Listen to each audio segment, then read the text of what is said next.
King of Gods. By Fast Food Restaurant, Kabanata 1021. Lightning Quick Strike. Si Tai Hanling at dalawang iba pang quasi-sacred lords mula sa Jabao City ay sumugod sa mga ulap. Hahaha, talagang nagpapadala kayo ng babae para labanan ako. Umalangaw-ngaw ang boses ng Sacred Lord Raging Force sa kalangitan. Gayunpaman, bagay siya sa akin. Tiningnan ng Sacred Lord Raging Force si Tai Hanling na may nagliliyab na tingin. Kahit na hindi siya tao, naramdaman niyang mas maganda ang hitsura ni Tai Hanling kaysa karamihan sa mga babaeng hindi tao. Ikaw. Pangit na halimaw. Ang mga mata ni Tai Hanling ay malamig, at ang kanyang mga hubog na talam ay nagsimulang mag-apoy habang ang alon ng init ay hamampas sa bawat direksyon. Tulad ng inaasahan sa bloodline ng Blood Devil Son. Napakalakas. Si Tai Hanling ay isang walang katulad na kababalaghan na mas mababa lang kay Tai Lingyon sa Tai family. Ang dalawang 3-star captain sa likod ni Tai Hanling ay bumulala sa kanilang mga puso. Boom! Isang putok ng apoy ang lumabas mula sa likuran ni Tai Hanling at nagsanib sa langit at lupa, na bumubuo ng nagninangas na mundo. Kung ang isang tao ay tumingin mula sa malayo, ito ay tila isang nagninangas na araw na sumunog sa langit at lupa.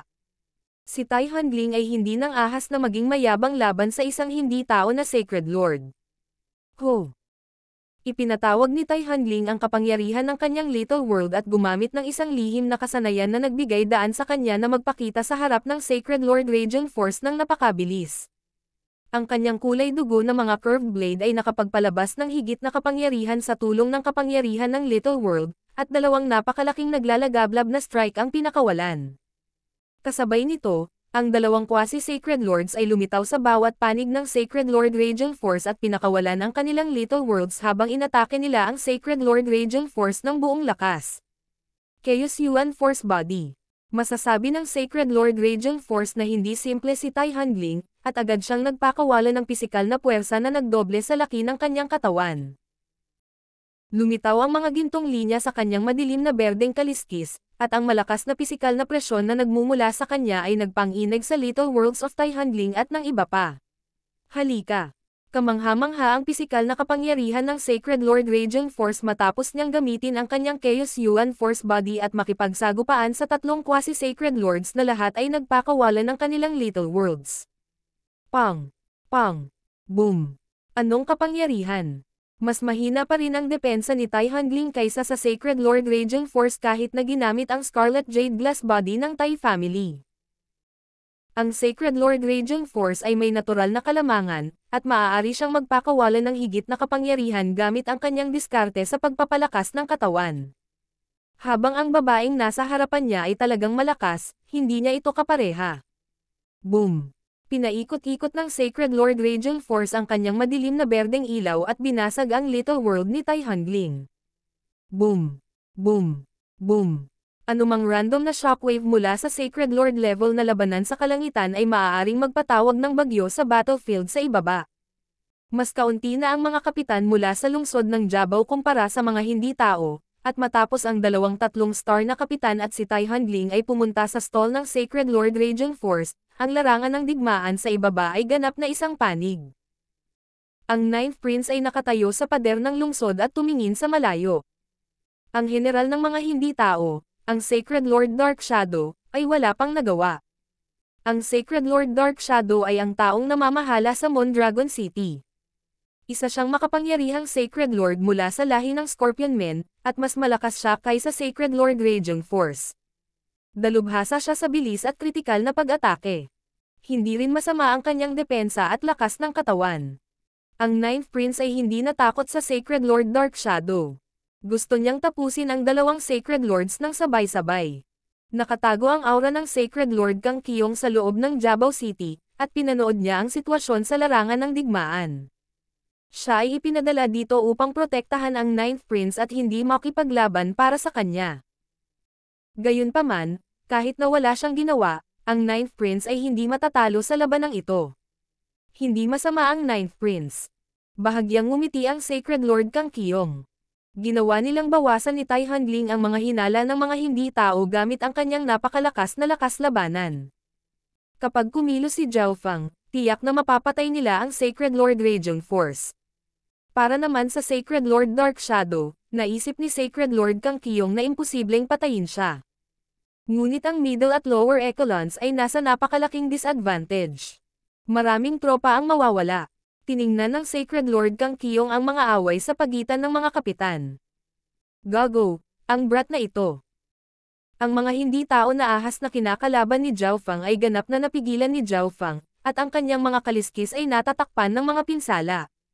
Sa kabilang banda, si Zhao Fang ay lumakad ng may kumpiyansa, at ang kanyang aura ay panay. Napakalakas ng ating kapitan. Hindi ko inaasahan na magagawa ni kapitan na sugpuin ang isang quasi-sacred lord kahit isa lang siyang emperor.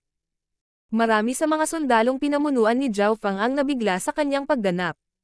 Sa simula ay hindi nila masyadong inisip ang kanilang bagong kapitan, lalo na't napakabata pa ni Zhao Fang at hindi kasing sikat ni Tai Hongling. Gayunpaman, pagkatapos masaksihan ang lakas ni Zhao Fang, wala na silang ibang masabi. Old Jia, tulungan mo ako, dali. Ang mga ahas ay humingi ng reinforcements nang walang magawa. Walang silbi. Isang tao na emperor ang nagawang talunin ka ng ganito. Isang makapal ang balat na hindi tao na may sungay sa kanyang ilong ang sumugod. Bam! Matapos magsama-sama ang dalawang di-tao na sacred lords, agad nilang binaligtad ang tubig. Weng! Zeng! Ang iskarlate gintong kidlat sa paligid ni Zhao Fang ay biglang naging mas maliwanag, at ginagamit na niya ngayon ang 60% ng buong kapangyarihan ng kanyang sacred lightning body. Ang lakas ng brat na ito. Ang walang sungay na ilong na hindi tao ay nagpakita ng nagulat na ekspresyon nang sumuntok muli si Zhao Fang. Boom! Ang dalawang hindi tao na kapitan ay nagpakalat ng kanilang mga depensa, ngunit sila ay napaatras pa rin. Kabilang sa mga ito, ang taong ahas ay nagkaroon ng matinding pinsala. Paano ito posible? Ngayon lang ba ginamit ng brat na ito ang buong kapangyarihan niya? Natigilan din ang taong ahas na si Kapitan. Tinawag niya ang isang kaibigan ngunit pinigilan pa rin ni Zhao Fang. Mahirap ilarawan ang frustration na nararamdaman niya. Bam! Bam! Nagpatawag si Zhao Fang ng mapangwasak na kidlat at kapangyarihan habang nakikipagsagupaan siya laban sa dalawang quasi-sacred lords. Ang mga pag-atake ng dalawang quasi-sacred lords ay itinulak sa tabi ng isang surge ng wind lightning, na iniwang hindi nasaktan si Zhao Fang. Mga tanga kayong dalawa. Dalubhasa siya sa pagpapalakas ng katawan. Lumayo ka sa kanya. Dumating ang isa pang hindi tao na kapitan. Ang tatlong hindi tao na kapitan ay lumayo kay Zhao Fang at umatake mula sa malayo. Weng! Whoosh! Whoosh! Isang pares ng iskarlata na pakpak ng kidlat ang kumalat sa likod ni Zhao Fang. Whoosh! Mabilis na tumakbo si Zhao Fang patungo sa kapitan ng ahas at nadurage gamit ang kanyang sacred lightning force. Ang kapitan ng ahas ay hindi nakatakas kahit na gusto niyang labanan ang bilis ni Zhao Fang. Nakatayo lang siya roon at nambugbog, kaya kinailangan ng dalawa pang kapitan na tumulong na protektahan ang kapitan ng ahas. Boom! Lalong nagulat ang tatlong hindi tao na kapitan habang tumatagal ang kanilang laban. Ang kapitan ng ahas na unang lumaban kay Zhao Fang ay pagod na pagod. Si Zhao Fang ay namamahala sa pakikitungo sa tatlong kapitan ng sabay-sabay, at sila ay dalawang quasi-sacred lord at isang emperor. Ang pagkilos na ito ay halatang nakakuha ng atensyon ng mga kalapit na sundalo at kapitan. Ito ba ang kapitan natin? Napakalakas niya. Anong malalim na kasanayan sa labanan? Wala siyang kahinaan sa bilis, kapangyarihan, o depensa. Maraming hari mula sa Jabao City ang natigilan. Kailangan nilang aminin na ang Crown Prince ay nagdala ng napakalakas na tao sa kanya. Hindi nakakagulat na hindi siya nataranta pagkatapos magdesisyon ang mga hindi tao na sumalakay. Sa kabilang banda, hindi na kinaya ng mga hindi tao, at isa pang quasi-sacred lord ang sa wakas ay nakipaglaban kay Zhao Fang. 4 na kapitan laban kay Zhao Fang lamang. 70%. Ang kidlat ay kumislap sa paligid ng katawan ni Zhao Fang habang ang lakas ng kidlat ay tumaas ng kaunti. Kasabay nito, itinulak ni Zhao Fang ang isa pang palad. Sky-destroying Sacred Lightning Palm. Isang higanteng iskarlata gininto ang palad na multo na may hindi mabilang na mga bahid ng iskarlata na kidlat na durog pasulong. Ginamit lamang ni Zhao Fang ang kanyang katawan sa pag-ataking ito at hindi ang kapangyarihan ng kanyang wind lightning True Yuan. Boom! Weng! Weng! Sabay-sabay na inikot ng 4 na kapitan ang kanilang True Yuan para harangin ang palad ni Zhao Fang, at naramdaman nilang nanginginig ang buong katawan nila. Pakiramdam nila ay sisabog na ang kanilang mga braso. Anong mystical skill? Malamang ginagamit ng brat na ito ang kanyang killing card. Sabi ng hindi tao na matangos ang ilong. Naramdaman din ng Sacred Lord Radiant Force ang abnormalidad na ito sa larangan ng digmaan gamit ang kanyang divine sense. Ang lakas ng taong brat na ito. Bahagyang nagulat ang Sacred Lord Radiant Force. Bagamat ang mga tao ay walang mga Sacred Lords, hindi niya inaasahan na ang mga quasi-Sacred Lord henyo ay napakalakas. Ang Sacred Lord Radiant Force ay biglang may naramdaman at lumingon. Ang Sacred Lord Dark Shadow ay patungo sa labanan ngayon. Natakot ang mga kapitan mula sa Jabao City. Sa una ay dahado sila, ngunit dahil nagawa ni Zhao Feng na pigilan ang 4 na kapitan ng mag-isa, ito ay bahagyang mas mabuti. Gayunpaman, ang pinakamalakas na Sacred Lord of Moondragon City ay malapit nang umatake ngayon. Whoosh! Ang Sacred Lord Dark Shadow ay naging madilim na guhit ng liwanag at mabilis na tumungo sa larangan ng digmaan. Agad na nagdilim ang langit, at isang surge ng masamang aura ang kumalat sa bawat direksyon. Patayin ang lahat ng tao. Malalim ang boses ng Sacred Lord Dark Shadow habang sinulyapan niya si Zhao Feng. Patayin. Ang moral ng mga di-tao na sundalo ay tumaas ng husto pagkatapos kumilos ang kanilang 2 Sacred Lords. Whoosh! Hindi inatake ng Sacred Lord Dark Shadow ang 9th Prince. Sa halip, pinuntahan niya si Zhao Feng. Sinabi sa kanya ng instinct na mas magulo ang kabataang ito. Kapitan Zhao Feng. Hindi maganda, sasalakayin ng Sacred Lord Dark Shadow ang ating kapitan. Nanginginig ang puso ng lahat sa grupo ni Zhao Feng. Kahit gaano pa kalakas ang kanilang kapitan, hindi siya maaaring maging kalaban ng Sacred Lord Dark Shadow, di ba? Sacred Lord Dark Shadow. Ang 4 na kapitan na nakikipaglaban kay Zhao Feng ay nasa sabik ngunit natakot sa parehong oras. Masaya sila dahil tiyak na mamamatay ang kabataang ito ngayong kumilos na ang Sacred Lord Dark Shadow, ngunit natakot sila na maparusahan sila pagkatapos ng labanan. Ho! Weng! Weng! Mabilis na umalangaw-ngaw ang mga pakpak sa likod ni Zhao Feng habang iniiwasan niya ang pag-atake ng Sacred Lord Dark Shadow. Inaasahan na ito. Natigilan ng Sacred Lord Dark Shadow. Naiwasan ng isang Emperor ang kanyang pag-atake. Matapos iwasan ang pag-atake ng Sacred Lord Dark Shadow, tumakbo si Zhao Feng sa isang tiyak na direksyon na parang sinusubukan niyang tumakas, ngunit sa totoo lang, papalapit siya sa Sacred Lord Radiant Force. Huwag mo nang isipin iyon. Ang 4 na kapitan ay labis na inis at agad na nagtungo, ngunit sa susunod na sandali, ang iskarlatijintong kidlat sa paligid ni Zhao Feng ay biglang naglabas ng nakakasilaw na liwanag habang ang isang walang kapantay na puwersa ay nagmula sa kanya. Wow! Ang 4 na hindi tao na kapitan ay parang dinudurog sila ng bundok, at lahat sila ay nagluwa ng mga subo ng sariwang dugo. Ang pagod at medyo mas nasugatan na kapitan ng ahas ay direktang pinatay ng ika-6 na antas ng Sacred Lightning Body ni Zhao Feng. Spatial Flash ng Lightning Wings. Sa sumunod na sandali, gumamit si Zhao Feng ng spatial technique na nagbigay daan sa kanya na maging kidlat at direktang lumitaw sa likod ng Sacred Lord Radiant Force. Ano? Ang Sacred Lord Radiant Force, na kasalukuyang nakikipaglaban kay Tai Hanling at kasama, ay biglang nakaramdam ng panganib sa buhay at kamatayan. Sky-destroying Sacred Lightning Palm. Ipinalibot ni Zhao Feng ang lahat ng kanyang kapangyarihan at itinulak pababa habang pinagsasama niya ang kanyang Fire of Wind Lightning True Yuan.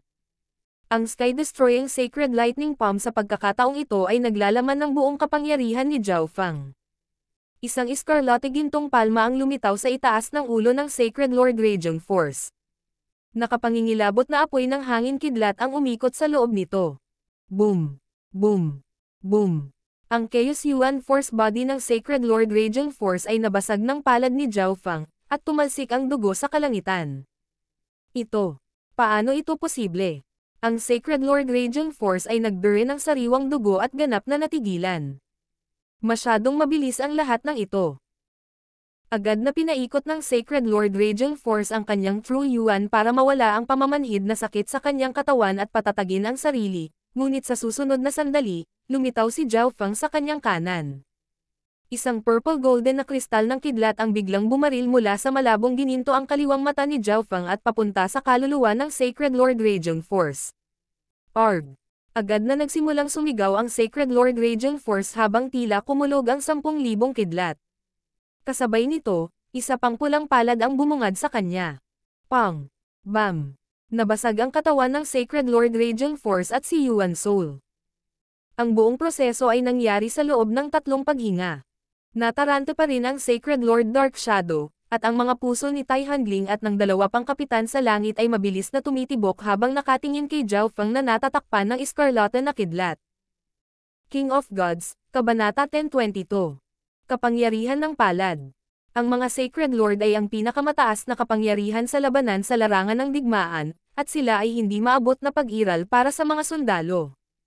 Ang sagupaan sa pagitan ng mga Sacred Lord ay maaaring magwasak sa langit at lupa, at bihira para sa mga Sacred Lord na mamatay sa lahat mula nang magsimula ang digmaang ito. Pagkatapos ng lahat, mayroon lamang 1 o 2 Sacred Lord sa bawat lungsod. Kapag ang pagkakaiba sa lakas sa pagitan ng magkabilang panig ay hindi gaanong kalaki, ang mga Sacred Lords ay hindi maaaring patayin. Gayunpaman, sa sandaling ito, isang Sacred Lord sa panig na hindi tao na orihinal na may malaking kalamangan ay napatay. Sacred Lord Radiant Force. Napatay na ang Sacred Lord Radiant Force. Paano ito posible? Hindi mabilang na hindi tao na mga sundalo at kapitan sa larangan ng digmaan ang natigilan at hindi makapaniwala. Tinakpan ng anino ng takot ang mga puso ng lahat ng hindi tao at binawasan ng husto ang kanilang moral. Naramdaman ng mga kapitan na nakikipag-away lang kay Zhao Feng ang kanilang mga puso at nanginginig ang kanilang mga anit. Ito ba ang kanyang tunay na lakas? Kahit na siya ay talagang nasa antas ng isang quasi-sacred lord, paano niya mapapatay ng ganoon kadali ang Sacred Lord Radiant Force? Hindi makapaniwala ang 3 kapitan na hindi tao na nakalaban nila ang isang nakakatakot na kalaban. Malinaw na itinago ng taong ito ang kanyang tunay na lakas dahil gusto niyang pumatay ng isang Sacred Lord, hindi sila. Sa kabilang banda, ang mababang moral ng mga tao ay agad na napalakas habang ang mga hiyawan at tagay ay tumunog. Ang isa sa mga hindi tao na Sacred Lords ay patay na. Ito ba ay isang secret weapon na kasama ng Crown Prince? Kaya mayroon tayong Sacred Lord level battle power expert dito. Hindi mabilang na mga sundalo at tao ang labis na nasa sabik. Ang ilan sa mga kapitan na nakarinig ng mga alamat ni Zhao Feng noon ay hindi pa rin makapaniwala sa kanilang nakita. Zhao Feng. Napatulala si Tai Handling habang lumulutang siya sa hangin. Inisip niya noong una na maaari niyang saktan ang Sacred Lord Radiant Force kasama ang 2 pang quasi-sacred lords, at marahil kung gumamit siya ng ilang nakatagong card, magagawa niyang patayin ito. Gayunpaman, kinuha ni Zhao Feng ang kanyang biktima ng ganoon lang at agad na pinatay siya. Higit pa rito, ang lakas na ipinakita ni Zhao Feng ay ganap na naiiba sa kanilang spar kanina. Ang kanyang pisikal na kapangyarihan ay hindi bababa sa 2 beses na mas malakas. Maaaring itinatago niya ang kanyang lakas. Labis na natigilan si Tai Handling. Kung nagpakita si Zhao Feng ng ganoong kapangyarihan noon, tiyak na matatalo siya. Ang gayong makapangyarihan at mahusay na lalaki ay mayroon ding perpektong Blood Devil Son bloodline ng Tai family. Ang puso ni Tai Handling ay hindi pa nakaramdam ng ganito. Ang taong ito.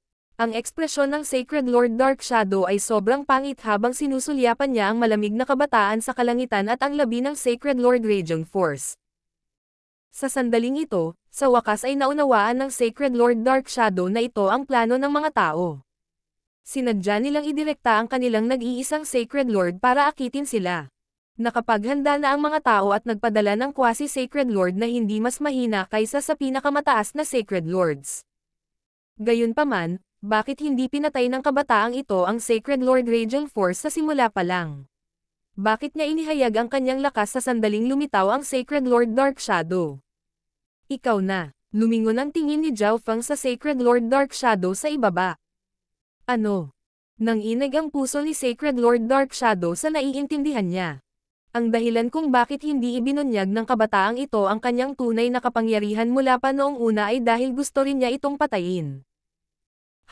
Nakakatawa. Malamig na ngumisi ang Sacred Lord Dark Shadow. Kahit na napatay ni Zhao Feng ang Sacred Lord Radiant Force, ito ay dahil sa hindi nakabantay ang huli at tinambangan. Walang sino mang naruroon ang inaasahan na mangyayari ito. Masyadong mayabang ang Sacred Lord Radiant Force at kaya pinatay. Gayunpaman, ang labanang ito ay talagang hindi maganda ang hitsura. Habang naniniwala ang Sacred Lord Dark Shadow na hindi siya kayang patayin ni Zhao Feng sa one-on-one fight, nasa mga tao pa rin ang babaeng mula sa Tai family na napakalakas. Weng. Boom. Ang Ninth Prince ay nakatayo sa pader ng Jabao City at hawak ang sinaunang berdeng espada ng kidlat habang inilabas niya ang kanyang Draconic Providence sa kalangitan. Buong pag-urong. Ang Sacred Lord Dark Shadow ay umungal. Agad na tumigil ang mga hindi tao sa kanilang ginagawa at nagsimulang magmadaling bumalik sa Mondragon City. Karaniwang mayroong dalawang uri ng retreating order. Ang una ay umatras. Ito ay karaniwang nangangahulugan ng counter-attacking habang lumilipat pabalik. Ang isa pa ay buong pag-urong. Nangangahulugan ito na sumuko sa paglaban at tumakbo pabalik ng mabilis hangga't maaari. Sa sandaling ito, ang mga hindi tao ay nagsimula ng isang ganap na pag-urong. Whoosh! Ang Sacred Lord Dark Shadow ay naging isang itim na guhit ng liwanag at bumilis pabalik. Bumalik ka dito. Ang mga pakpak sa likod ni Zhao Feng ay naglabas ng napakatalino na pagsabog ng Fire of Wind Lightning, na nagpabilis ng kanyang bilis. Ang anyo ni Zhao Feng ay kumislap at humarap sa Sacred Lord Dark Shadow, pinahinto siya ng kanyang pisikal na puwersa. Taong bastos, umalis ka. Sa palagay mo ba ay matatakot ako sa iyo sa isang labanan? Ang Sacred Lord Dark Shadow ay nagngangalit ang kanyang mga ngipin. Bagamat nag-specialize siya sa bilis, ang bilis ng taong brat na ito sa harap niya ay hindi mas mabagal kaysa sa kanya. Ibinuka ng Sacred Lord Dark Shadow ang kanyang mga braso at ginawa itong malaking pares ng mga kuko ng Scorpion na tumusok kay Zhao Feng. Hindi gumalaw si Zhao Feng. Pinaikot lang niya ang Fire of Wind Lightning kaya natabunan siya ng Escarlate Gintong Liwanag. Ding! Bam! Hinarap ni Zhao Feng ang pag-atake ng Sacred Lord Dark Shadow ng direkta, pagkatapos ay itinulak ang isang palad. Itong pisikal na depensa. Naramdaman ng Sacred Lord Dark Shadow na namamanhid ang kanyang mga kuko ng alakdan. Ang kabataang ito sa kanyang harapan ay umasa sa lakas ng katawan na nag-iisa upang harangin ang kanyang pag-atake. Kailangang malaman ng isa na ang lahi ng mga Scorpion Men ay nagdadalubhasa sa malalakas na one-hit na pag-atake na maaaring makalaban sa mga eksperto sa pagpapalakas ng katawan. Patayin ang mga hindi tao. Itinaas ng Ninth Prince ang sinaunang berdeng espada ng kidlat at nagutos. Ding! Boom! Bam! Ang mga sundalo at kapitan ng tao ay humabol ng buong lakas habang ang Ninth Prince at Tai Handling ay sumugod patungo sa Sacred Lord Dark Shadow. Hindi na ako pwedeng mag-aksaya pa ng oras. Pinisil ng Sacred Lord Dark Shadow ang isang anting-anting at nakatakas sa opensa ni Zhao Feng. Zhao Feng, pigilan ang Sacred Lord Dark Shadow. Huwag mo siyang hayaang makatakas. Ang Ninth Prince ay naging isang berdeng bahid ng liwanag at sumugod. Kailangan nilang pumatay ng maraming hindi tao na Sacred Lords hanggat kaya nila. Kung ang Sacred Lord Dark Shadow ay umalis ngayon, marami siyang papatay na tao sa hinaharap. Malamig na ngumisi si Zhao Feng habang ang isang layer ng madilim na thundercloud ay sumanib sa kalangitan. Sa sumunod na sandali, lumitaw ang Sacred Lord Dark Shadow sa isang magulong dimensyon. Ang mga batas dito ay lubos na naghihigpit sa kanyang bilis. Napakakakaiba ng little world ng brat na ito. Nagulat si Sacred Lord Dark Shadow. Hindi pa niya nakitang napakataas ng kapangyarihan ng isang quasi-sacred lord. Nararamdaman niya ang isang luma at sinaunang aura sa loob ng little world ng kabataang ito. Weng! Boom! Ang Sacred Lord Dark Shadow ay hindi nang ahas na maging mayabang. Inilabas din niya ang kapangyarihan ng kanyang little world. Isang layer ng itim ang dumagsa patungo sa little world of Wind Lightning ni Zhao Feng. Ang little worlds of Sacred Lords ay ganap na naiiba. Bagamat maaari lamang silang gumamit ng mga projection, ang kapangyarihan ng isang projection ay maaari pa ring durugan ang little world ng isang emperor. Gayunpaman, sa sandaling ito, ang little world projection ng Sacred Lord Dark Shadow ay mayroon lamang maliit na kalamangan laban sa little world of Wind Lightning ni Zhao Feng. Walang pakialam ang Sacred Lord Dark Shadow basta't hindi siya apektado ng little world ni Zhao Feng at matagumpay na makakatakas. Ang Ninth Prince at Tai Handling ay bahagyang mas mabagal at hindi makakarating sa loob ng maikling panahon. Hehe, susulitin ko yan. Isang ngiti ang ipinakita ni Zhao Feng. Pagkatapos ng lahat, ito ay ang little world projection ng isang Sacred Lord. Hindi na masama na malabanan ito ng little world of Wind Lightning ni Zhao Feng. Weng! Shu! Shu. Pinalibutan ng Fire of Wind Lightning si Zhao Feng habang ang kanyang pisikal na kapangyarihan ay nagsimulang magtipon sa kanyang kanang palad. Kasabay nito, pinalakas din ng Little World of Wind Lightning si Zhao Feng. Sky-destroying Sacred Lightning Palm, World-destroying Palm. Ang kapangyarihan ng kanyang Sacred Lightning Body ay hangina sa sandaling pinakawalan niya ang pag-ataking ito. Isang Golden Red Palm Phantom na kasing laki ng isang bundok ang bumaril at bumasag sa lahat ng dinadaanan nito. Boom! Dumating ang pag-atake ni Zhao Feng sa Little World projection ng Sacred Lord Dark Shadow. Boom! Weng! Weng! Ang Sacred Lightning Force at ang kapangyarihan ng Wind Lightning ay pinakawalan sa pamamagitan ng Sky-destroying Sacred Lightning Palm at nagsimulang pumasok sa structure ng Little World projection. Ano?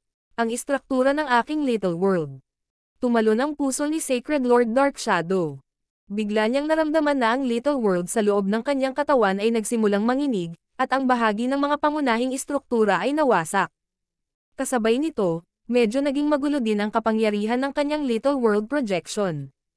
Ito ay naging mas mahina, at ang bahagi ng kapangyarihan ng Sky-destroying Sacred Lightning Palm ay dumapo sa Sacred Lord Dark Shadow.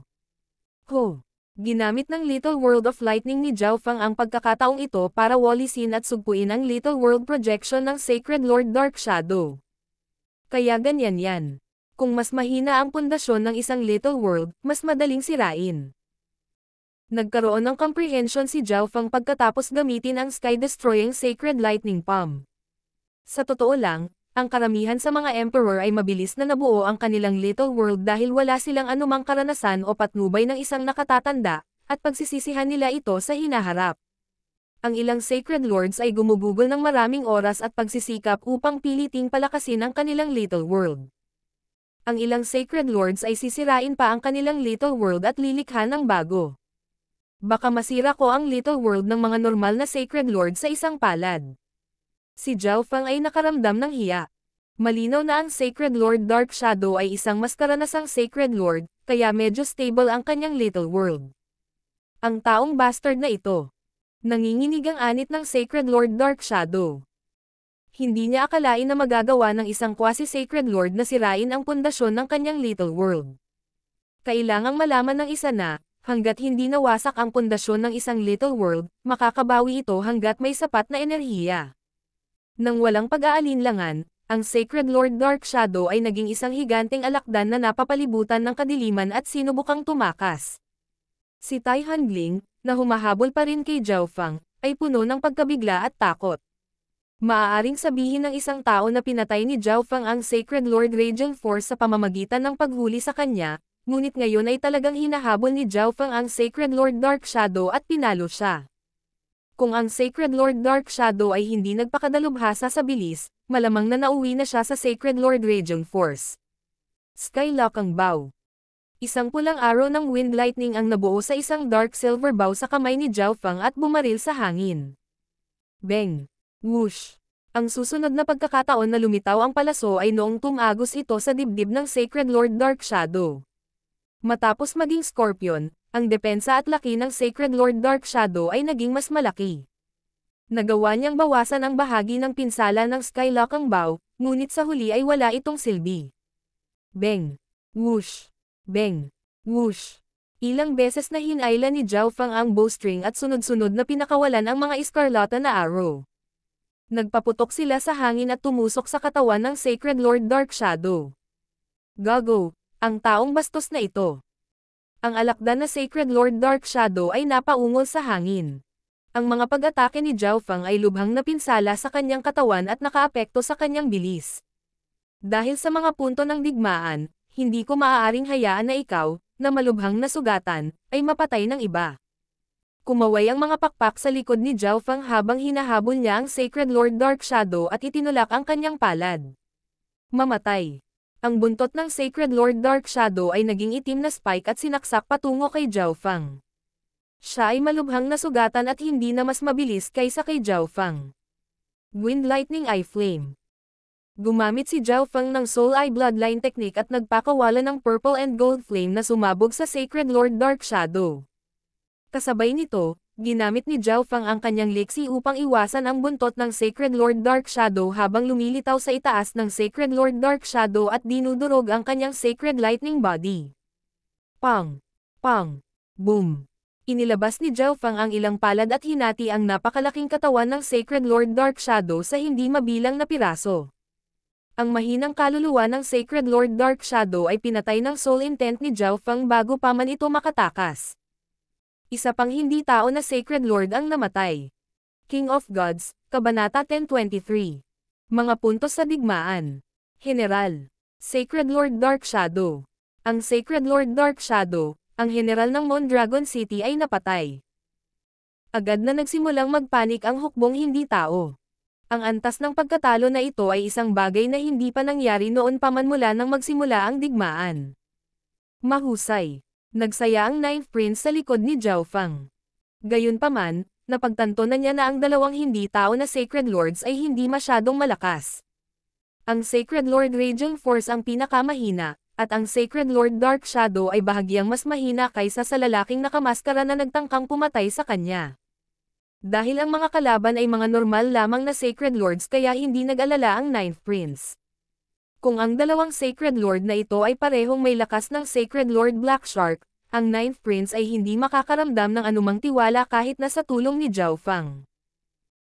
Pagkatapos ng lahat, ang haba ng buhay ng mga Sacred Lord ay nasa 12,000 taon, kaya ang mga Sacred Lord na nabuhay ng higit sa 10,000 taon ay halatang mas malakas kaysa sa Sacred Lords na kakapasok lang. Napakalakas ng Eye Bloodline. Napatay ang Sacred Lord Dark Shadow bago pa man makasali si Tai Handling sa laban, ngunit nakikita niya kung ano ang mahalaga. Ang soul intent ni Zhao Fang ay nalampasan ang mga normal na Sacred Lords, at ang kanyang Soul Eye Bloodline techniques ay napakalalim. Halimbawa, dalubhasa si Tai Handling sa mga pisikal na pag-atake. Kahit na nagawa niyang sirain ang katawan ng Sacred Lord Raging Force, hindi niya magagawang sirain ang kaluluwa nito, kaya makakatakas siya maliban kung gumamit ng hidden card si Tai Handling. Pinatay ni Zhao Fang ang dalawang Sacred Lords, ngunit ginamit din niya ang kanyang Soul Eye Bloodline techniques para sirain ang kanilang mga kaluluwa. Teka, nakapatay na si Zhao Fang ng dalawang Sacred Lords. Ibig sabihin mayroon siyang 40,000 puntos ng digmaan. Biglang may naalala si Tai Handling, at kapansin-pansing nagbago ang kanyang ekspresyon nang siya ay nagalit. Kung alam niyang may mangyayaring ganito noon pa man, hindi sana siya gumamit ng mga puntos ng digmaan para sa taya. Gayunpaman, kahit na matatalo siya, hindi niya mapapayagan na maging ganoon kalaki ang pagkakaiba niya at ni Zhao Fang. Whoosh! Agad na sumali si Tai Handling sa larangan ng digmaan sa ibaba at inilipat ang kanyang bloodline na Blood Devil Sun para patayin ang mga hindi tao at ilabas ang kanyang pagkadismaya. Patayin. Patayin ang lahat ng hindi tao. Ang mga puwersa ng tao ay hindi kailanman naging ganito kasabik noon. Hindi nila alam kung gaano nakatagal mula nang makapatay sila ng mga kaaway sa ganoong paraan. Higit pa rito, dalawang hindi tao na Sacred Lord ang namatay sa labanang ito. Ito ay isang bagay na hindi pa nangyari noon. Masyadong malakas si Kapitan Zhao. Ang kanyang lakas sa pakikipaglaban ay hindi tumutugma sa kanyang ranggo. Ang pawis ay lumitaw sa ilang mga kapitan. Sila ay mga kapitan din, ngunit ang pagkakaiba sa pagitan nila ni Zhao Fang ay masyadong malaki. Matapos patayin ang dalawang Sacred Lords, lumingon si Zhao Fang sa larangan ng digmaan. Ang isang Emperor ay nagkakahalaga ng 1,000 puntos, ang isang Quasi-Sacred Lord ay nagkakahalaga ng 6,000. Nakatutok ang mga mata ni Zhao Fang sa mga hindi tao na kapitan. Kahit maliit lang ang lamok, karne pa rin. Mark of the God Eye. Nag-iwan ng marka si Zhao Fang sa lahat ng mga kapitan na nararamdaman niya. Skylock ang bow. Isang pulang arrow ng Wind Lightning ang namuo sa Dark Silver Bow sa kamay ni Zhao Fang at bumaril sa hangin. Beng! Sa susunod na sandali, isang pulang arrow ng Wind Lightning ang tumagos sa dibdib ng isang kapitan na tumatakbo palayo. Sa Fire of Wind Lightning True Yuan ni Zhao Fang at ang grade ng Skylock ang bow mismo, kaya niyang patayin ang halos lahat ng mas mahina kaysa sa Quasi-Sacred Lord gamit ang isang arrow. Hindi maraming hindi tao ang makakaligtas. Beng! Whoosh! Isa pang 2-star captain ang binaril ni Zhao Fang. Ang pamamaraang ito ay madali at simple. Beng! Whoosh! Isang iskarlate gintong palaso ang bumaril at napatay ang isang emperor na tumatakas. Nakatayo lang roon si Zhao Feng at ginamit ang kanyang skylocking bow para madaling patayin ang mga emperor. Ang ilang hindi tao na kapitan na hinahabol ng mga kapitan ng tao ay pinatay din ni Zhao Feng. Ang ilang mga kapitan ay puno ng inggit at selos nang makita nila si Zhao Feng na nangongolekta ng mga puntos ng digmaan ng napakadali. Zhao Feng, ikaw. Labis na nadismaya si Tai Hanling. Hinahabol niya ang isang hindi tao na kapitan ngayon, ngunit isang pana ng kidlat ang pumatay. Beng! Whoosh! Sa sandaling ito, ang tunog na ito ay parang tunog ng kamatayan. Sa tuwing tumutunog ito, isang emperor ang mamamatay. Agad na naghiwalay ang hukbong hindi tao at tumakbo ng mabilis hanggat kaya nila.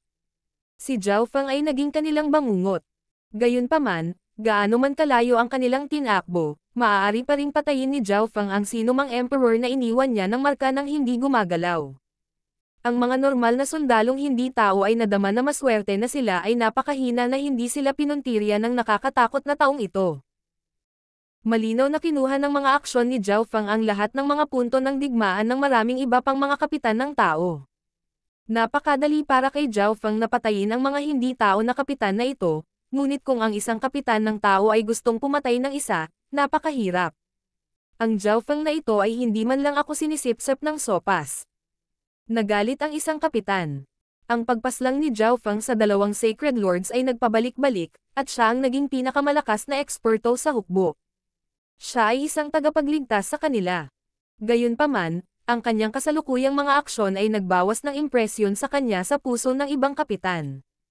Brother Zhao, malamang sapat na ang iyong mga war point para makapasok sa top 2,000 ng Land Province Warboard Rankings. Hayaan mo na rin ang ibang mga kapitan. Sabi ng Ninth Prince. Kailangang malaman ng isa na ang Warboard Rankings ay kalkulado mula sa simula ng digmaan, at sino man sa loob ng nangungunang 5,000 ng bawat probinsya ay isang piling tao na lumalaban ng mahigit kalahating taon man lang. Gayunpaman, naabot na ni Zhao Feng ang nangungunang 2,000 sa kanyang unang laban. Ito ay lubhang nakakabigla. Siyempre, ito ay dahil pinatay ni Zhao Feng ang dalawang Sacred Lords ng mag-isa. Pakiramdam ni Zhao Feng ay medyo walang magawa. Gusto niyang pumatay ng hindi tao pero hindi pinayagan. Higit pa rito, mula sa pananaw ni Zhao Feng, madali lang makakuha ng mga war points sa mga unang yugto ng digmaan. Habang tumatagal ang digmaan, mas maraming walang katulad na mga henyo at matatandang Sacred Lords ang magsisimulang lumitaw sa larangan ng digmaan. Sa puntong iyon, magiging mahirap kahit para kay Zhao Feng na patayin ang mga Sacred Lords. Napatay niya ang Sacred Lord Radiant Force dahil ito ay hindi inaasahan at ang huli ay hindi nakabantay sa kanya. Napatay ni Zhao Feng ang Sacred Lord Dark Shadow sa pamamagitan ng pag-asa sa kanyang lakas at ang katotohanang ang kanyang God Spiritual Eye ay sumalungat sa bilis at liksi ng Sacred Lord Dark Shadow. Ngunit sa hinaharap, sinundan ng hukbo ang Ninth Prince, sumugod, at kinuha ang Mondragon City. Ang mga kapitan ay may masalimuot na iniisip habang sila ay nakatayo sa Mondragon City. Nagawa talaga naming sakupin ang Mondragon City. Hahaha, nililigawan ng mga hindi tao si kamatayan. Lahat ito ay salamat sa mga utos ng Crown Prince at sa tulong ng Little Friend Zhao. Lahat ng mga kapitan ay may mga ngiti sa kanilang mga mukha habang pinalibutan nila ang Ninth Prince at si Zhao Feng. Matapos kunin ang Mondragon City, agad na iniulat ng Ninth Prince ang mga war point ng lahat sa Land Province War Hall. Zhao Feng, bakit mo pinigilan ang iyong lakas ng makipag-sparring laban sa akin noong araw na iyon? Nag-iinit ang mga mata ni Tai Hanling, at ang kanyang nakamamanghang kagandahan ay naging dahilan para mahulog ang lahat sa mga lalaki sa kanya. Mula sa pananaw ni Tai Hanling, isa lang ang dahilan ni Zhao Feng para gawin ang ganoong bagay. Si Zhao Feng ay naakit na sa kanya at naging madali sa kanya. Pinigilan niya ang kanyang lakas dahil ayaw niyang mapahamak siya. Gayunpaman, gustong marinig ito ni Tai Hanling mula kay Zhao Feng ng personal. Kakalusot ko lang. Matapat na sumagot si Zhao Feng sa walang emosyong tono. Ikaw. Bahagyang namula ang mukha ni Tai Hanling, at bahagya siyang nagalit. Hindi niya inaasahan na ganito ang ibibigay ni Zhao Feng. Ang talento ni Little Friend Zhao ay talagang nakamamanghang. Ang nakababatang henerasyon ng Great Gun Lord Dynasty ay maaari lamang tumingin sa ganoong bilis ng paglilinang. Ang ilan sa mga kapitan ay agad na nagsalita ng may ngiti. Bagamat hindi nila nagustuhan ang katotohanang nakuha ni Zhao Feng ang ilan sa kanilang mga punto sa digmaan, si Zhao Feng ang pinakamalakas na tao na naruroon, siya lamang ang taong may kapangyarihan sa labanan ng isang Sacred Lord. Higit pa rito, hindi maisip ang potensyal ni Zhao Feng. Kailangan nilang lahat na makipagkasundo sa kanya. Ang Ninth Prince at Old Ying ay nakatayo sa gilid at may mga ngiti sa kanilang mga mukha. Alam nila ang lahat ng nangyayari sa pagitan ni Zhao Feng at Tai Hanling, at mapapatunayan nilang kakalusot lang talaga ni Zhao Feng. Matapos kunin ang Mondragon City, kinuha ng Ninth Prince ang treasury at binigyan ng reward ang tropa. Si Zhao Feng, Old Ying, at Tai Hanling ay naging 3-star na mga kapitan ng walang pag-aalinlangan dahil sa kanilang mga pagtatanghal, at si Zhao Feng ay naging isang tao na isang ranggo lamang na mas mababa kaysa sa Ninth Prince. Ang mga puwersa ng Ninth Prince ay malinaw na nanatili sa Mondragon City. Pagkatapos ng labanan, muling pumasok si Zhao Feng sa pag-iisa. Nasiyahan siya sa una niyang paggamit ng sky-destroying lightning palm at naintindihan niya ang maraming bagay. Pagkatapos ng lahat, pinigilan ni Zhao Feng ang kanyang kapangyarihan at cultivation noong nagsasanay sa Misty Spatial World kaya hindi niya ito nasira. Dahil pinigilan niya ang mga ito, hindi niya naiintindihan ang lahat ng layunin ng paglipat. Gayunpaman, ang panahong ito ay iba sa nakaraan. Sa tuwing magkakaroon ng bagong pangunawa si Zhao Feng, aalis siya sa Mondragon City at pupunta sa isang lugar kung saan walang tao sa paligid para magsanay ng buong sky-destroying sacred lightning palm. Mahigit sa kalahati ng teritoryo sa 3 probinsya ay kasalukuyang war zone. Mahirap makakita ng iba maliban sa mga sundalo mula sa 2 Lord Dynasties. Boom! Weng! Weng! Ipinikit ni Zhao Feng ang kanyang mga mata at inilabas ang kanyang palad. Ang kidlat ay tila dumaan sa ginto at pulang palad habang ang kapangyarihan ng kidlat at pisikal na puwersa ay ganap na nagsanib. Boom! Isang bundok sa di kalayuan ang pinatag ni Zhao Feng. Pagkatapos ay sinimulan ni Zhao Feng na linangin ang Physical Force Lightning Domain. Nailabas ito ni Zhao Feng pagkatapos ng ilang pagkabigo. Boom! Boom! Boom! Ilang dosenang milya sa loob ng Sacred Lightning Body ni Zhao Feng ay nalubog sa isang bagyo ng pisikal na puwersa at kidlat. Ang mga kaaway sa lugar na ito ay maaapektuhan ng presyon ng ika-6 na antas ng Sacred Lightning Body. Nilinang lang ni Zhao Feng ang Physical Force Lightning Domain at maaaring makaapekto lamang sa mga normal na Emperor. Dito tayo magtatapos ngayon. Ibinalik ni Zhao Feng ang Physical Force Lightning Domain sa kanyang Sacred Lightning Body at bumalik sa Mondragon City. Makalipas ang mahigit 1 dosenang araw, ang ulat ng Ninth Prince ay natanggap ng Land Province War Hall, at agad itong nagdulot ng ilang talakayan. Marami sa mga miyembro ng Upper Echelon ang nag-isip na ang Ninth Prince ay may talento sa parehong martial arts at academics.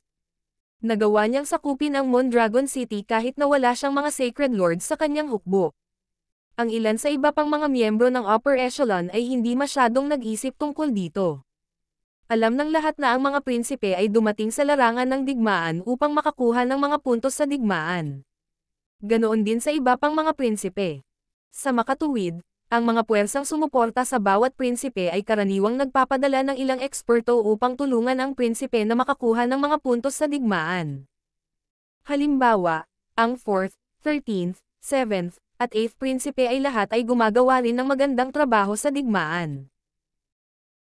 Kahit na ang hukbo ng 9th Prince ay walang mga Sacred Lords, maraming mga henyo sa Great Gan Lord Dynasty, tulad ni Tai Lingyun, Nan Gongsheng, Xuan Yuanwen, at marami pang ibang quasi-Sacred Lords ang lahat ay may kapangyarihang labanan ng isang Sacred Lord, kaya hindi nakakagulat. Weng! Weng! Sa isang tiyak na araw, biglang lumitaw ang pangalan ni Zhao Feng sa ika-1982 na pwesto sa Land Province Warboard Rankings. King of Gods, Kabanata 1024. Undercurrent.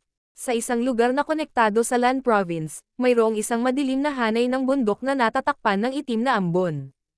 Ang galit sa bundok na ito ay puno ng isang masamang aura na tumawid sa kalangitan. Ito ang pangunahing warhol ng mga hindi tao na responsable sa pag-atake sa Land Province. Sa loob ng isang lihim na bulwagan, isang piraso ng kulay abong papel ang lumutang sa harap ng isang matipunong lalaki na may higanteng itim na sungay at mga mata na kasing laki ng mga kampana. Nasakop na ang Mondragon City. Tunog ng malalim na boses ng lalaking may sungay na higanti. Kasabay nito, sunod-sunod na lumitaw ang mga kakaibang figures sa paligid ng bulwagan. May dalawang Sacred Lord ang Mondragon City. Natalo sila. Tanong ng isang masamang boses. Ang Mondragon City ang pinakamalayo na napuntahan nila sa teritoryo ng kaaway. Ito ang dahilan kung bakit binigyan ito ng malaking kahalagahan ng Warhol at nagpadala ng dalawang Sacred Lords upang ipagtanggol ito. Parehong Sacred Lords ay pinatay. Dagdag pa ng higanteng lalaking may sungay. Sacred Lord Demonic Bull, paano ito posible? Naipadala na kaya ng mga tao ang kanilang mga sinaunang Sacred Lords. Isa pang malalim na boses ang umalangaw-ngaw sa buong bulwagan. Pareho silang namatay. Talagang may kain na hinala. Mas maraming kain na hinalang boses ang tumunog sa loob ng malaking bulwagan. Kahit na ang dalawang Sacred Lord na ito ay hindi kasing lakas ng mga sinaunang Sacred Lords, mahirap pa ring patayin ang isa sa kanila, pero ngayon pareho na silang napatay. Ito ay maaaring mangyari lamang kung ang mga tao ay nagpadala ng huling yugto ng Mystic Light Realm sa larangan ng digmaan. Ayon sa balita mula sa Meng City, wala man lang silang mga Sacred Lords. Marahil ito ay isang Great Gun Prodigy. Nagpatuloy ang Sacred Lord Demonic Bull. Ang Meng City ay ang lungsod na hindi kontrolado ng tao na pinakamalapit sa Mondragon City. Maraming makapangyarihang hindi tao doon, at ang ilan sa mga mandirigma na nakatakas mula sa Mondragon City ay nakarating doon. Ang Great Gun Lord Dynasty ay walang pakialam kung mabubuhay o mamatay ang kanilang mga prodigy. Isang boses na puno ng hangarin na pagpatay ang tumunog. Malinaw na gustong patayin ng upper echelon member na ito ang mga kababalaghan ng Great Gun Lord Dynasty ng personal. Hindi mo na kailangan pumunta.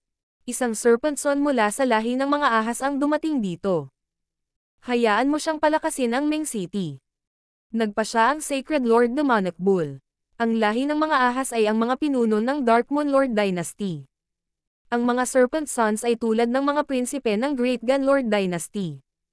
Sa pagkakataong ito, ang ikalimang anak ng serpienta ang dumating. Dapat ay nagdala din siya ng maraming makapangyarihang mga subordinate. Dagdag ng Sacred Lord Demonic Bull. Ang digmaan ay nagsimula pa lamang, at ang mga hindi tao ay gumagawa pa rin ng iba pang mga paghahanda. Sa ngayon, kailangan lang nilang patatagin ang kanilang pagtapak. Aatake sila para sa tunay kapag ang oras ay hinog na. Ang mga Sacred Lord ay bihira na, at hindi na kailangan pang gumamit ng mas malalakas na battle powers maliban kung kinakailangan dahil madaragdagan lamang nito ang intensity ng digmaan. Sa sandaling ito, isa pang boses ang tumunog sa labas ng bulwagan. Balita mula sa frontline. Whoosh! Lumitaw ang itim na ambon sa loob ng bulwagan, at isang kulay abong piraso ng papel ang lumutang mula sa labas at dumapo sa kamay ng Sacred Lord Demonic Bull. Nasakop ng Sacred Lord Myriad Forms ang isa pang lungsod. Ang Sacred Lord Demonic Bull ay halos buod. Hahaha, gaya ng inaasahan ng Sacred Lord Myriad Forms. Nagagawa pa rin niyang mapanatili ang gayong mga resulta kahit ngayon. Obvious naman. Siya ay isang inapo ng 8 Great God Eyes, kung tutuusin. Sa nakalipas na ilang araw sa Mondragon City, dumating ang mga tropa ng Ninth Prince.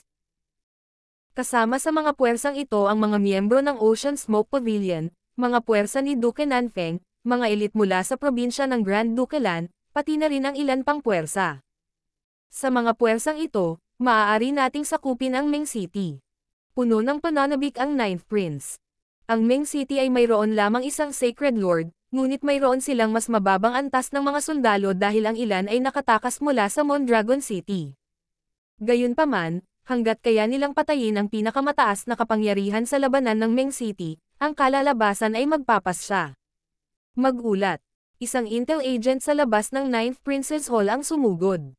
Kinuha ng Ninth Prince ang lihim na ulat, at ang kanyang ekspresyon ay bahagyang naging pangit. Kamahalan, ano ito? Agad na tanong ni Old Ying. Ang Meng City ay nakakakuha ng mga reinforcements. Isa itong anak ng Serpent. Sabi ng Ninth Prince. Normal lang iyan. Hindi man dumating ang Serpent Son, iba na sana ang pinadala nila. Agad na sabi ni Old Ying. Ang pagkuha sa Mondragon City at pagpatay sa dalawang Sacred Lords ay halatang makakatawag ng atensyon ng mga hindi tao. Ang serpienteng anak ng lahi ng mga ahas ay mas madaling pakitunguhan kumpara sa ilang sinaunang Sacred Lord. Hindi natin sasalakayin ang Meng City kung ganoon. Kailangan itong maplano ng mabuti. Natahimik ang Ninth Prince. Kailangan niyang hintayin ang kanyang mga scout upang matutunan man lang kung gaano katatag ang Meng City bago gumawa ng desisyon. Sa sandaling ito, naglalakad si Zhao Feng sa exchange market sa loob ng Mondragon City. Ang exchange market na ito ay malinaw na nilikha ng mga tropa sa loob ng lungsod. Parehong nakakuha ang mga sundalo at kapitan ng mga samsam sa digmaan mula sa pagpatay sa mga hindi tao, ngunit karamihan sa kanila ay hindi masyadong kapaki-pakinabang para sa kanilang sarili. Sa simula, ang mga palitan ay nangyayari lamang sa pagitan ng maliliit na grupo, ngunit nagsimula itong lumawak hanggang sa ito ay naging isang pamilihan. Si Zhao Feng ay nakakuha ng maraming samsam sa digmaan matapos patayin ang 2 Sacred Lords at isang grupo ng mga Emperor, ngunit kahit na iyon ay napakalayo kumpara sa mga mapagkukunan na mayroon siya sa Misty Spatial World. Gayunpaman, ang kanyang mga puwersa ay kasalukuyang lumalawak at nangangailangan ng mga mapagkukunan ng mapilit, na mangangailangan ng malaking halaga ng kayamanan sa paglipas ng panahon. Sa ngayon, maaaring gamitin ni Zhao Feng ang kanyang mga samsam sa digmaan upang ipagpalit ang ilang mga item o mapagkukunan na kailangan niya ng mas apurahan. Ang mga mapagkukunan na kailangan ni Zhao Feng para sa Golden Cone Sacred Lightning Body at 5 Elemental Wind Lightning Technique ay masyadong mataas, at kailangan niya ng iba't ibang elemento. Bukod doon, ang paglinang sa unang antas ng Soul Splitting Technique ay naging dahilan upang hangin na ang Soul Intent ni Zhao Feng. Bagamat higit na nakabawi ito, naubos niya ang karamihan sa kanyang mga mapagkukunan ng Soul. Brother Zhao Feng, bibigyan kita ng mga diskwento sa anumang gusto mo. Captain Zhao Feng, mayroon akong lahat dito. Kung may gusto ka, sabihin mo lang. Maraming nagbebenta ang nagsalita nang dumating si Zhao Feng sa palengke.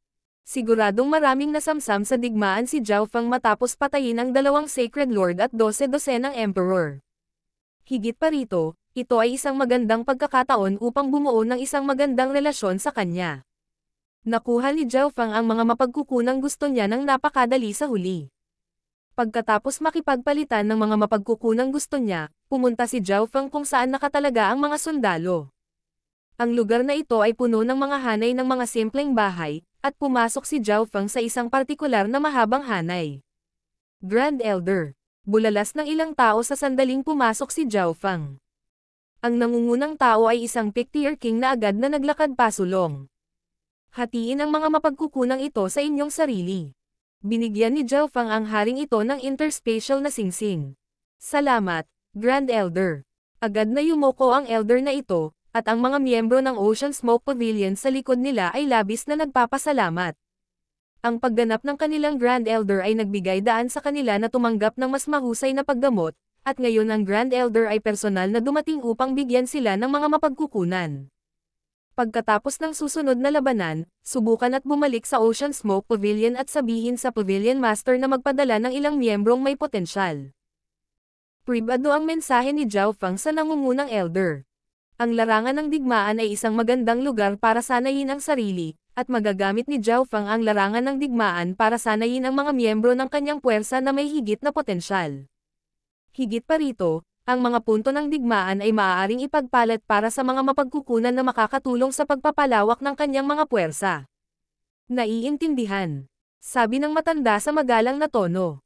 Pagkatapos ay bumalik si Zhao Feng sa kanyang tirahan at nagsimulang magtanim. Ipinakalat ni Zhao Feng ang 10,000 Divine Thoughts Technique at Multitask. Halos natapos ko na ang paggawa ng ikalawang antas ng Soul Splitting Technique. Nagsimulang mag-isip si Zhao Feng. Ang dahilan kung bakit mabilis na umunlad ang kanyang paglikha ng ikalawang antas ay dahil sa tulong ng Sacred Lord Star Demon. Gayunpaman, kahit na nagawa niyang gawin ang ikalawang antas ng Soul Splitting Technique, hindi ito lilinangin ni Zhao Feng ng nagmamadali. Pagkatapos ng lahat, ang Sacred Lord Star Demon at siya ang lumikha nito, hindi ang orihinal na may akda. Kinailangan ni Zhao Feng na alisin ang pinakamaraming error hanggat maaari. Higit pa rito, kagagaling lang ng soul intent ni Zhao Feng. Kung nilinang niya ang second level, babagsak itong muli. Higit pa rito, hindi na niya kailangan ng isa pang soul clone anytime soon anyways. Sa ngayon, si Zhao Wang ay nasa Darkness Ghost Clan at isa ng piling tao sa mga panloob na disipulo. Ang kanyang cultivation ay umabot na sa gitnang yugto ng Great Origin Core Realm. Tumanggaw si Zhao Fang. Sinadya niyang pigilan ang bilis ng cultivation ni Zhao Wang para hindi makapaghinala ang iba, kung hindi ay maabot ni Zhao Wang ang pinakamataas na Great Origin Core Realm na ibinigay na sa kanyang talento, ang Eye of Death, at ang mga mapagkukunang ibinigay sa kanya ni Zhao Fang. Ginagamit din ng maliit na pas ang magnanakaw ang mga mapagkukunang ibinigay ni Zhao Fang. Nanatili ito sa loob ng Misty Spatial World, halos hindi umalis. Ang lakas ng maliit na magnanakaw na pusa ay mabilis ding tumataas. Bulong ni Zhao Fang sa sarili. Ang lakas ng maliit na magnanakaw na pusa ay lumaki sa tabi ni Zhao Fang. Ang pagkakaiba sa pagitan ng mga Emperor at Sacred Lords ay masyadong malaki. Kung ang maliit na pas ang magnanakaw ay hindi sapat na malakas, hindi nito magagawang sundan ang mga yapak ni Zhao Fang at tulungan siya. Ang mga mapagkukunan sa loob ng Misty Spatial World ay lumipat sa harap ni Zhao Fang. Dark Lightning Bloodgrass, Sky Wind Spiritual Bamboo, 9 Sky Green Fire Fruit. Ipinalibot ni Zhao Fang ang 5 Elemental Wind Lightning Technique at hinigop ang mga elemento sa loob ng mga mahalagang mapagkukunang ito habang nililinis din ang mga ito. Lumipas ang 3 araw, at ang Fire of Wind Lightning True Yuan sa loob ng Crystal Core ni Zhao Fang ay naging mas dalisay. Ang paminsan-minsang pagkidlat ng kidlat ay dumaan dito. Huling yugto ng Fire of Wind Lightning. Binuksan ni Zhao Fang ang kanyang mga mata.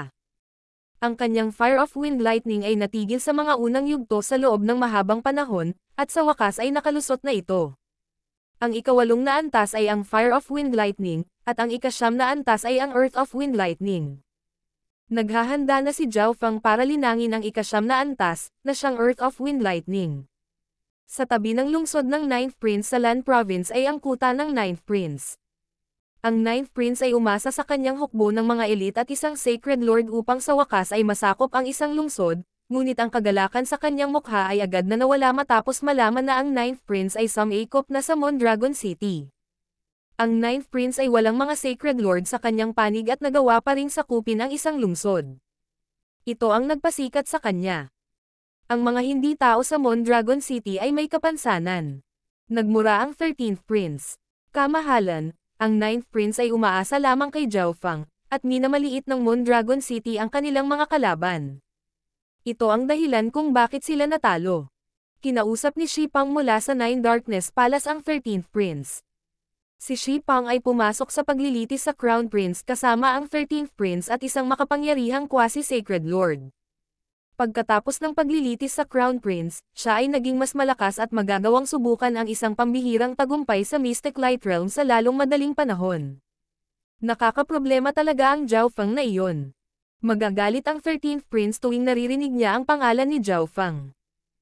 Sa katunayan, ang pangunahing punto ay si Zhao Fang. Kung si Zhao Fang ay hindi maaaring manatili sa larangan ng digmaan. Hihihi. Isang masamang ngiti ang ipinakita ni Shi Pang. Shi Pang, may ideya ka ba? Isang masayang tingin ang ipinakita ng 13th Prince. Pagkatapos masaktan ang Nine Darkness Palace, si Zhao Fang ay hindi magkakaroon ng magandang wakas, tulad ng kay Nan Gongsheng.